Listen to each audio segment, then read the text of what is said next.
Yeah, why not go to Rhoda and we'll head over here. I had the privilege of working with the State Board of Technical Education in Minnesota for a time, and was privy to some statistics, among them the fact that the labor required for society to go on, of that labor at the time, which was approximately 15 years ago, only 30% required a 4-year degree. And so the myth that we should be encouraging that everybody should go to college is indeed a myth. And what it says to people, and particularly high school, which is where I was working at the time, is that if you don't do that, you are less than in some way, or you are a failure. With 8th graders, if you ask them what you're going to do when you finish high school, 98% of them will say, I'm going to college. Only 50% of them will even start college, and of those, only 50% finish usually. And so what you have told that whole group of students is that you are a failure, because we have put this thing out there that is the only good out there. And I think talking about things we can do, one of the things is, that's a message I consistently give to anyone that I talk to, is that we are not the end-all and be-all for every person. And it's not because of lack of capacity. It's, your capacity to do different things is one of the values of the diversity of people. And we as college, university people need to do exactly what you're saying, value all labor and support it from the youngest ages of children on. That these are valuable roles for people. I love Ben's concept of being a student. And that whole concept of studenthood, that we are in that mode of learning not just to be marketable, but for all those other things. And that includes any labor that you happen to be able to market. If I can just interject one thing, and I'll go to Chris. But I think that message only works if all forms of labor are actually valued in a way that allows people to have a decent life, regardless of the kind of labor. And we can personally value and respect all forms of labor, but if you can't keep a roof over your head, our respect of that labor doesn't do you much good. Yeah, Chris. Again, and I agree that we in the academy, I guess, and we at Superior particularly are uniquely positioned and are in a good place to market, right? If I were to borrow somebody's market fundamentalist hat and put it on, I would say, well, of course they're going to say that. They want to keep their sweet, poisoning young minds with their liberal hippie ideas, right? Talking about crazy public goods and stuff, right? So there's a risk if you put all your eggs in the one basket of if we decide that we are the spokespeople in theater to talk about this, then that argument can be brought to bear.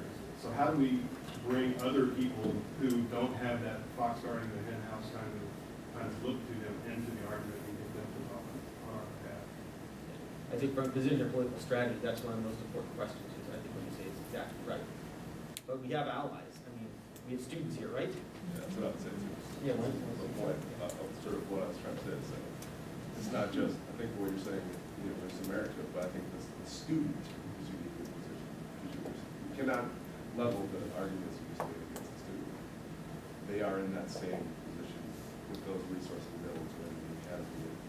I feel like there is something fundamentally wrong with that body of learners and people sort of heard and angry, or at least articulated something like that. And I'll go to Brett. You want to speak to that directly? Well, kind of, I guess. I mean, as students, I completely agree. We're almost in a position where we have to force ourselves to view the education as a transaction. And I don't think it's a good thing, but at the same time, I think the institution itself is in a position where it has to view the education as a transaction. One of the things that was mentioned yesterday morning was, well, enrollment's down about 100 students in the last 6 years. It's costing us $750,000 a year. And though there's no individual student that's being viewed as a paycheck, in my mind, collectively, I think the institution has to view it. They have to, whether they want to or not. So how can we convince, I guess, students ourselves that isn't what it is when the institution has to do it that way as well? Yeah, Oh, I think that's a great point, and first of all, I'd like to say, thank you to all three of you and to CETO for putting this together, because I think this has been one of the most positive 45 minutes I've had at this campus in the last year, so I want to thank everybody who's been involved in as the cynic,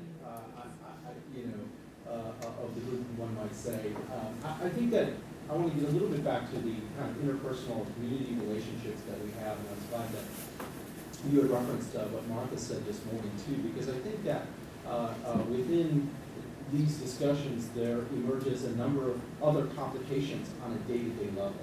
And I walk out of here with a renewed sense of purpose and hope and that sort of thing, and then go back to my office and have that 500 emails that I have to answer, and want to go to more lovely CETO presentations today and meetings all day tomorrow, and so on and so forth. And I think that it gets to me what one of the things that makes me cynical, and that I'll just put out there, is that at times one feels the pressure within this market fundamentalist ideology that we must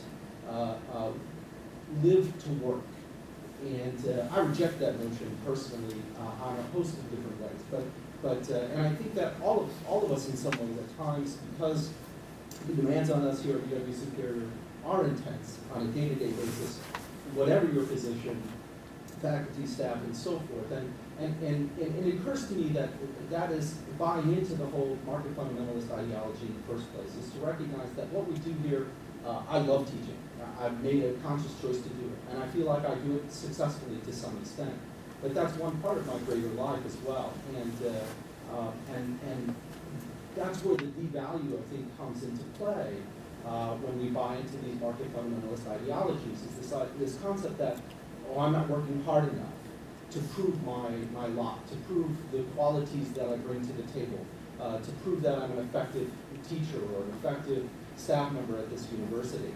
And I think that that's one of the reasons why leadership at this institution, at the local and state level, is of the utmost importance. And frankly, one of the challenges that I see that face us as this institution and in the state of Wisconsin and so forth is that there's an absence of leadership to call the banner out and say that their public education is the foundation of a better society.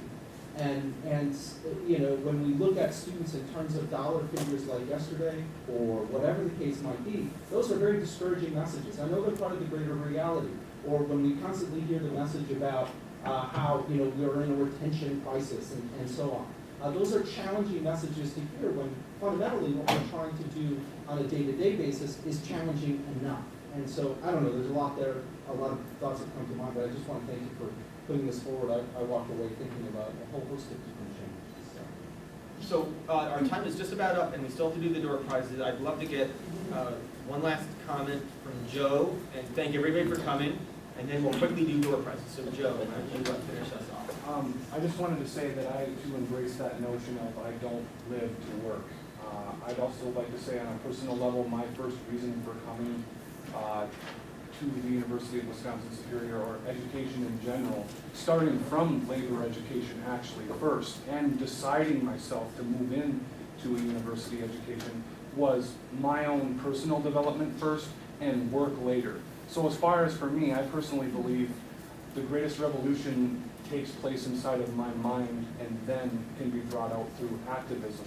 And so that's one thing that brought me here. And I think that it's absolutely paramount and very, very important that the things that are being spoken about the lifestyle that students are living is very, very true. I myself hold down 3 jobs. It's enough just to grow up and live in Douglas County alone as it is too. That presents its own challenges as well.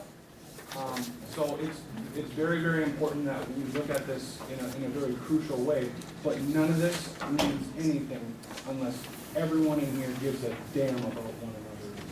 And that's the thing that matters. It's I owe you respect.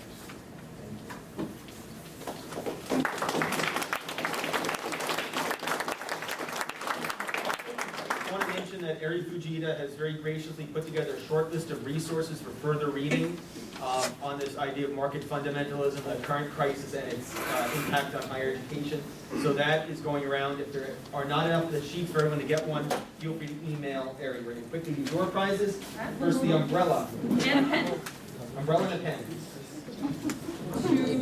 Irina? All right, I'm just gonna lay them out here to save time and people can come and get them. Next. Okay, next we'll do the, how about the keychain and a pen. Sarah LaChance Adams. Next we'll do the coaster and a pen. Erin Fujita. All right. Next we will do the scraper and a pen. Next we will do the lip gloss and a pen. Susie Isaacson. 2 pens and lip gloss. All right, so feel free to get your prizes on the way out. You can drop your evaluation forms right in, actually right up here on your way out. If you've done it, please do. And thank you everybody for coming. And I hope that this conversation continues and an action flows from it.